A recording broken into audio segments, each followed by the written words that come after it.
ഇന്ന് നമ്മൾ ഡിസ്കസ് ചെയ്യാൻ പോകുന്നത് ചാരിറ്റബിൾ ഓർഗനൈസേഷൻസിനെ പറ്റിയിട്ടാണ്. സർ, എന്താണ് ഒരു ചാരിറ്റബിൾ ആക്ടിവിറ്റി എന്ന് പറയുമ്പോൾ? ചാരിറ്റബിൾ ആക്ടിവിറ്റി, ചാരിറ്റിയാണ് ചാരിറ്റബിൾ ആക്ടിവിറ്റി എന്നുള്ളതുകൊണ്ട് ഉദ്ദേശിക്കുന്നത്.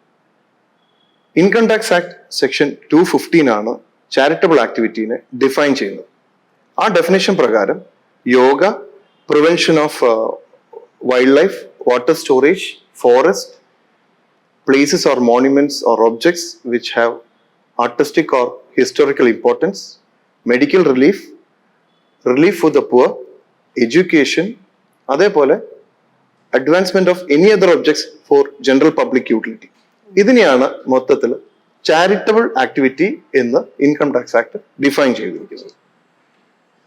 ഇതിനായിട്ടുള്ള രജിസ്ട്രേഷൻ പ്രൊസീജിയേഴ്സ് അതെന്തൊക്കെയായിട്ടാണ് വരിക? സോ നമ്മുടെ രജിസ്ട്രേഷൻ പ്രൊസീജിയർ എന്ന് പറയുമ്പോൾ രജിസ്ട്രേഷൻ രണ്ട് വിധത്തിലുണ്ട്. നമുക്ക് വെറുതെ വേണമെങ്കിൽ ഒരു ചാരിറ്റബിൾ ഓർഗനൈസേഷൻ രജിസ്റ്റർ ചെയ്ത് വെക്കാം, അല്ലെങ്കിൽ അതിനൊരു ഇൻകം ടാക്സ് ബെനിഫിറ്റ് കിട്ടുന്ന രീതിയിൽ രജിസ്ട്രേഷൻ എടുത്തു വെക്കാം. ഇൻകം ടാക്സ് രജിസ്ട്രേഷൻ അല്ലെ ഇൻകം ടാക്സ് ബെനിഫിറ്റ് എന്ന് പറയുന്നതുകൊണ്ട് ഉദ്ദേശിക്കുന്നത്, ഒന്ന്, ചാരിറ്റബിൾ ഓർഗനൈസേഷന് അവർക്ക് കിട്ടുന്ന ഇൻകത്തിനെ ടാക്സിൽ നിന്ന് മാറ്റി നിർത്താനും, അതേപോലെ ചാരിറ്റബിൾ ഓർഗനൈസേഷന് ഡൊണേഷൻ കൊടുക്കുന്ന ആൾക്കാർക്ക് ഒരു ടാക്സ് റിബേറ്റ് കിട്ടാൻ അല്ലെങ്കിൽ ടാക്സ് അലവൻസ് കിട്ടാനും വേണ്ടിയിട്ടാണ് രണ്ട് വിധത്തിലുള്ള ഇൻകം ടാക്സ് രജിസ്ട്രേഷൻ ഉള്ളത്.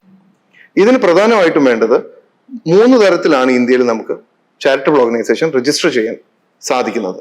ഒന്ന്, ഇന്ത്യൻ ട്രസ്റ്റ് ആക്ടിലുള്ള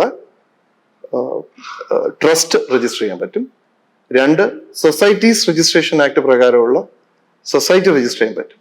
പിന്നെ കമ്പനീസ് ആക്ട് 2013 പ്രകാരമുള്ള സെക്ഷൻ 8 കമ്പനീസ് രജിസ്റ്റർ ചെയ്യാൻ പറ്റും. ഇത് രജിസ്റ്റർ ചെയ്യുമ്പോൾ നമ്മൾ ശ്രദ്ധിക്കേണ്ട കാര്യങ്ങൾ എന്തൊക്കെയാണെന്ന് വെച്ച് കഴിഞ്ഞാൽ, നമ്മുടെ ചാരിറ്റബിൾ ആക്ടിവിറ്റി എന്തിനു വേണ്ടിയാണോ നമ്മൾ രജിസ്റ്റർ ചെയ്യുന്നത് അതിന്റെ ഒബ്ജക്ട്സ് പ്രധാനമായിട്ടും നമ്മൾ നമ്മുടെ ഈ ട്രസ്റ്റ് ഡീഡിൽ അല്ലെങ്കിൽ സൊസൈറ്റീസിന്റെ മെമ്മറാണ്ടം ഓർ ബൈലോസ് അല്ലെങ്കിൽ സെക്ഷൻ 8 കമ്പനീസിന്റെ memorandum of association or articles of association ഇതിൽ വ്യക്തമായി രേഖപ്പെടുത്തേണ്ടതുണ്ട്. ഇതിന്റെ ബേസിസിലാണ് നമുക്ക് കിട്ടുന്ന രജിസ്ട്രേഷൻ. ഇപ്പൊ ഞാൻ നേരത്തെ പറഞ്ഞല്ലോ, രജിസ്ട്രേഷൻ രണ്ട് വിധത്തിലുണ്ട്. ഫസ്റ്റ് രജിസ്ട്രേഷൻ പ്രൊസീജിയർ സ്റ്റാർട്ട് ചെയ്യേണ്ടത് ട്രസ്റ്റ് ആണെങ്കിലും സൊസൈറ്റി ആണെങ്കിലും അവരുടെ ട്രസ്റ്റ് ഡീഡും സൊസൈറ്റിയുടെ മെമ്മറാണ്ടം ബൈലോ ഏത് സ്ഥലത്താണോ ആ ഓർഗനൈസേഷൻ രജിസ്റ്റർ ചെയ്യുന്നത് അവിടുത്തെ ലോക്കൽ രജിസ്ട്രാറിൽ അവർ രജിസ്റ്റർ ചെയ്യണം. Section 8 companies ministry of corporate affairs ആണ് നമുക്ക് അലോ ചെയ്ത് തരുന്നത്. അതിനു വേണ്ടിയിട്ടുള്ള ഒരു അപ്ലിക്കേഷൻ പ്രൊസീജിയേഴ്സ് ഉണ്ട്. അപ്പൊ ഇതിന്റെ ഒരു സാവകാശം എന്ന് പറയുന്നത് ഏകദേശം 15 ദിവസം മുതൽ 30 ദിവസം വരെയാണ് രജിസ്ട്രേഷൻ ആക്ടിവിറ്റീസിന്റെ ഏകദേശം ഒരു കാലയളവ്. ഇനി രജിസ്ട്രേഷൻ എടുത്തത് കൊണ്ട് മാത്രമായില്ല, ഇവർ ഒരു പാൻ കാർഡ് അപ്ലൈ ചെയ്യേണ്ടിയിരിക്കുന്നു. സെക്ഷൻ 8 കമ്പനീസിന് ഇൻകോർപ്പറേഷൻ അല്ലെങ്കിൽ അത് രജിസ്റ്റർ ചെയ്യുന്ന സമയത്ത് തന്നെ മിനിസ്ട്രി ഓഫ് കോർപ്പറേറ്റ് അഫയേഴ്സ് നമുക്ക് പാൻ കാർഡ് തരും. പക്ഷെ ട്രസ്റ്റും സൊസൈറ്റിയും സെപ്പറേറ്റ് ആയിട്ട് പാൻ കാർഡ് അപ്ലൈ ചെയ്യേണ്ടതാണ്. ഈ അപ്ലിക്കേഷന് ശേഷം NGO ദർപ്പൺ എന്നുള്ളൊരു വെബ്സൈറ്റ് കയറി ദർപ്പൺ ID ഓരോ ചാരിറ്റബിൾ ഓർഗനൈസേഷനും കരസ്ഥമാക്കേണ്ടതുണ്ട്. ഈ പ്രൊസീജിയർ കഴിഞ്ഞു കഴിഞ്ഞാൽ അടുത്തതായിട്ട് നമ്മൾ ചെയ്യേണ്ടത് ഒരു ബാങ്ക് അക്കൗണ്ട് ഓപ്പൺ ചെയ്യുക എന്നുള്ളതാണ്. ബാങ്ക് അക്കൗണ്ട് ഓപ്പൺ ചെയ്തതിന് ശേഷം ഞാൻ നേരത്തെ പറഞ്ഞ പോലെ ഇൻകം ടാക്സിലുള്ള രജിസ്ട്രേഷന് വേണ്ടിയിട്ടുള്ള പ്രൊസീജിയേഴ്സ് സ്റ്റാർട്ട് ചെയ്യും. അപ്പൊ ഇൻകം ടാക്സിൽ സെക്ഷൻ 12A രജിസ്ട്രേഷനും ഉണ്ട്, ATG രജിസ്ട്രേഷനും ഉണ്ട്. 12A രജിസ്ട്രേഷൻ ആണ് ഒരു ഓർഗനൈസേഷന്റെ ടാക്സ് എന്നുള്ള ഒരു അലവൻസ് കൊടുക്കുന്നത്.